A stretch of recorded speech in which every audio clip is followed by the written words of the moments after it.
Hello दोस्तों, welcome to IUPSC और दूसरा लेक्चर देखते हैं कि ऑर्डिनेंस को कंटिन्यू करते हैं आगे।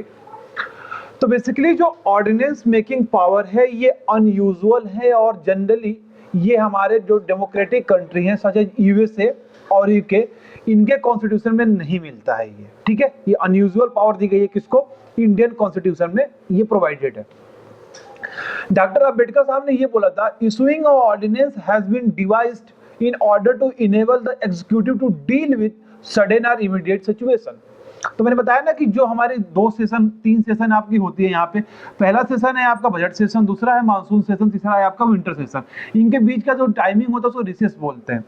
इनके बीच में कोई अनवांटेड सडन इमीडिएट सिचुएशन हमारी कंट्री में आती है और जिसके लिए हमारे पास लॉ नहीं है। जैसे कि तराई का जब गठन हुआ था हमारा, तो तराई भी आया था किसके अंदर? ऑर्डिनेंस के तहत ही हमारा तराई बना था। पहले ऑर्डिनेंस इशू किया तराई पे, फिर ये लॉ पास हो गया तो हमारी ये स्टैट्यूटरी बॉडी बन गई हमारी तराई। ठीक है, तो अब देखिए ये क्या हुआ कि उसी तरह से क्या हुआ कि जब ये दोनों सेशन के बीच में कोई अनवांटेड सिचुएशन हमारी आती है तो हम क्या करते हैं, एक टेम्परेरी लॉ को पास करते हैं, that is known as ordinance. तो इसीलिए बोला था, ये अंबेडकर साहब ने इसीलिए बोला कि कोई सडन सिचुएशन आ जाए तो एग्जीक्यूटिव कैसे उसे निपटेंगे, वो है ऑर्डिनेंस के थ्रू। जो ऑर्डिनेंस मेकिंग पावर है इसका कोई इंटर रिलेशन, इंटरलिंकिंग नहीं है हमारे नेशनल इमरजेंसी से, that deal with the article 352। मतलब जो ऑर्डिनेंस मेकिंग पावर है इससे कोई इंटरलिंकिंग नहीं है हमारे किससे?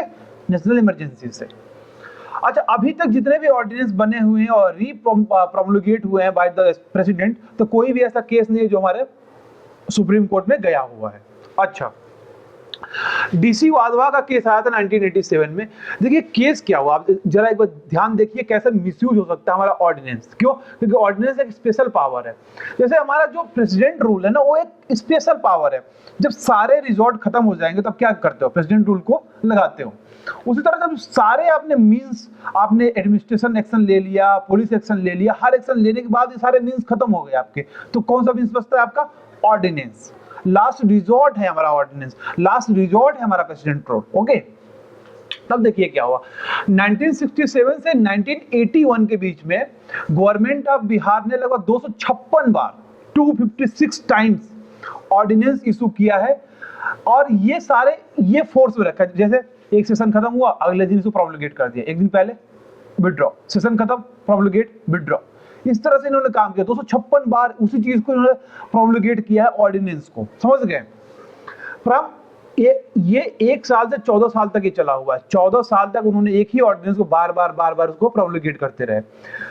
अगेन एंड अब तो सुप्रीम कोर्ट ने बोला कि एक ही चीज को अब अगेन एंड अगेन प्रोमulgate करते हैं without the passing by the assembly. क्योंकि देखिए अब क्या हुआ, मेन चीज ये है कि आप प्रोमulgate करते हो ऑर्डिनेंस को, तो आप क्या करो कि उसको टेबल करो पार्लियामेंट में या लेजिस्लेटिव असेंबली में, ताकि वो एक्ट बन सके, लॉ बन सके, है ना। तो यदि पार्लियामेंट को लगेगा कि ये लॉ बनाने लायक है तो बना देगी, नहीं लगेगा तो उसको रिजेक्ट कर देगी, या लेजिस्लेटिव असेंबली में जो स्टेट में है उसको लगेगा कि हमें लॉ बनाना चाहिए तो बना देगी, नहीं बन करेगा तो नहीं बनाएगी, मतलब नहीं यूज होगा। तो ये 256 टाइम ऑफ ऑर्डिनेंस का क्या है, हैविली मिसयूज कर रहे हो ना इस चीजों को। अच्छा, ये क्या है, वायलेशन ऑफ कॉन्स्टिट्यूशन है और लाइबल टू स्ट्राइक डाउन। ये मतलब कि इस तरह से आप करेंगे तो ये ऑर्डिनेंस को स्ट्राइक डाउन किया जा सकता है। एक्सेप्शनल लॉ है जो ये लॉ बनाते हैं, ऑर्डिनेंस मेकिंग जो प्रोसेस है अंडर आर्टिकल 1, 2, 3, ये एक्सेप्शन केस में बनाई है, लाइक प्रेसिडेंट रूल, है ना। कोई इंटरलिंकिंग नहीं है इमरजेंसी, बट मैं एनालॉजी ले रहा हूँ, उसको रिलेट कर रहा हूँ। तो सेफ गार्ड दिए गए थोड़ा सा इसके बारे में, ऑर्डिनेंस के बारे में मिसयूज कम हो, इसके लिए सेफ गार्ड ये है कि ordinance subjected to judicial review. सबसे बड़ा सेफ गार्ड क्या हुआ? जुडिशियल रिव्यू के अंदर आ गया। Ordinance subjected to judicial review, required approval of parliament in the specific period of times. मतलब कि आपने रिसेस के टाइम में आपने प्रोमulgate कर दिया ऑर्डिनेंस को, तो मतलब कितना 6 week plus 6 month, 6 week plus 6 month के अंदर अब क्या मैक्सिमम ड्यूरेशन होता है, इसके पहले या तो इसको पास कर दीजिए या इसके पहले इसको लॉ मत बनाइए। ये कहने का इनका मतलब है। ये देखिए, under Lok Sabha government need to explain circumstances. अब लोकसभा में क्या हुआ कि काउंसिल ऑफ मिनिस्टर ने ये बोला प्रेसिडेंट साहब से कि देखो जी, बात ये है कि सिचुएशन आ चुकी है कि हमें एक लॉ की जरूरत पड़ेगी। तराई हमारा बना था तो ऑर्डिनेंस के थ्रू ही बना था। एक बहुत प्रॉपर एग्जांपल है तराई का, telecom regulatory authority of India.